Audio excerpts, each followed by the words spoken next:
వందే మాతరం. నేను మీ journalist Navata. Welcome to R voice. కాఫీ చెప్తున్న మావోయిస్ట్ కథలా ఏందక్క ఇండానికి విచిత్రంగా ఉంది అంటే నేను చెప్పేది నిజం. చాలా మంది మావోయిస్టులు లొంగిపోయి జనజీవన శ్రవంతిలో కలుస్తాను, మీకు తెలుసు కదా. ఇక ఛత్తీస్గఢ్లోని జగదల్పూర్ అనే దాని ప్లేస్లో ఒక ప్రత్యేక కాఫీ షాప్ ఉందట. ఇది కాఫీ కెఫ్ అంటారట.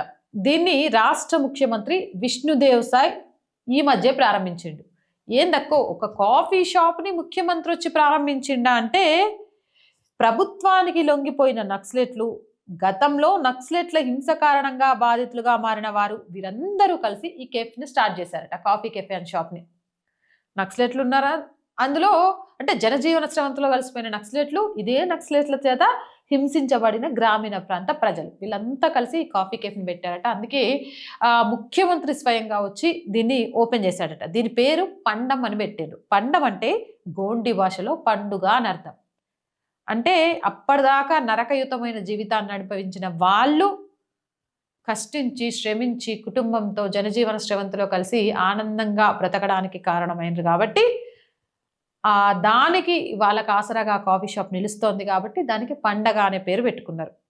బస్తర్ సాంస్కృతిక మూలాలను ప్రతిబింబించే ఈ పేరుకు జహా హర్ కప్ ఏ కహానీ కెహతా హై, ఇక్కడ ప్రతి కథ ప్రతి కప్పు కాఫీ ఒక కథ చెబుతుంది అనే ట్యాగ్ లైన్ పెట్టారట. పండుగ అని రెస్టారెంట్ పేరు చెప్పి ప్రతి కప్ కాఫీ ఒక కథను చెప్తుంది అని ట్యాగ్ లైన్ పెట్టారట. భలే ఉంది కదా. ఏదైనా అంటారు అంటే ఇంట్రెస్టింగ్ క్రియేట్ చేయగలిగితే దేన్నైనా ఆకర్షించవచ్చు. పడి లేచిన వాళ్ళకు కెరటాన్ని అందుకోవడం ఈజీ అవుతుంది అని నాకెందుకు అలానే అనిపించింది చదువుతుంటే. భిన్నమైన నేపథ్యంలో వచ్చి ఇక్కడ పనిచేస్తున్న సిబ్బంది ప్రారంభించిన కొత్త జీవితాలకు సూచికగా అలా పెట్టారు. కేంద్ర ప్రభుత్వం నిధులతో ఈ కేఫ్ని స్టార్ట్ చేసిండ్రు. మన ప్రభుత్వం ఎంత గొప్ప చూడండి. నక్సలైట్లు లొంగిపోతే వాళ్ళు మళ్ళీ జనజీవన శ్రవంతిలో కలిసి వాళ్ళ కాళ్ళ మీద వాళ్ళు నిలబడ్డానికి వాళ్ళకి ఇలా షాప్స్ లేకపోతే చిన్న చిన్న బిజినెస్లు చేసుకోవడానికి అమౌంట్ ఇచ్చి ఆదుకుంటోంది. 15 ఏళ్లుగా నక్సలైట్గా తుపాకీ పట్టుకొని అడవుల్లో తిరిగి ఇటీవల లొంగిపోయిన బస్తర్ ప్రాంతవాసి పూల్మతి మాండవి ఒక కథ చెప్పిండ్రు. కుటుంబానికి సమాజానికి ఇన్నేళ్లు దూరమై విలువైన కాలాన్ని తాను వృధా చేసుకున్నానని, ఈ కెఫేలో చక్కటి కాఫీతో పాటు బస్తర్ వంటకాలు అందుబాటులో ఉంటాయని నిర్వాహకుడు ప్రియాంక పటేల్ చెప్పారు.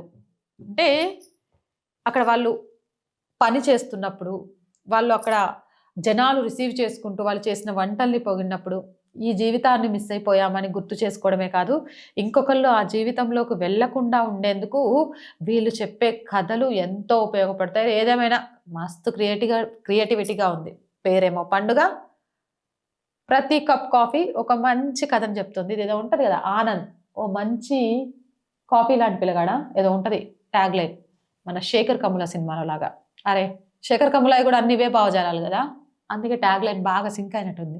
మరి మీరేమంటారు? మీ అభిప్రాయం ఏంది? కామెంట్ సెక్షన్లో పెట్టేయండి. మోర్ వీడియోస్ కోసం ఆర్ వాయిస్ ఛానల్ వెంటనే సబ్స్క్రైబ్ చేయండి. అండ్ ప్రతిరోజు అందరికీ చెప్తుందేనండి, ఆర్ వాయిస్ పొలిటికల్ రెండు మన ఛానల్సే. So please subscribe our channels. Content బాగుంది అనిపిస్తే లైక్ చేయండి, షేర్ చేయండి. ఆర్థికంగా ఆర్ వాయిస్కి చేతగా నిలవండి. ఆర్థికంగా సపోర్ట్ చేయాలంటే సబ్స్క్రిప్షన్ పక్కనే జాయిన్ అనే బటన్ ఉంది. 1 to 5 లెవెల్స్ ఉన్నాయి. ఏదో ఒక లెవెల్లో సపోర్ట్ చేయండి. లేదా స్క్రీన్ మీద గూగుల్ పే, ఫోన్పేతో పాటు అకౌంట్ డీటెయిల్స్ ఉన్నాయి, మీకు తోచిన సహాయాన్ని అందించవచ్చు. వ్యాపార ప్రకటనల కోసం 8328500576 నెంబర్ని సంప్రదించండి. జై హింద్, జై భారత్.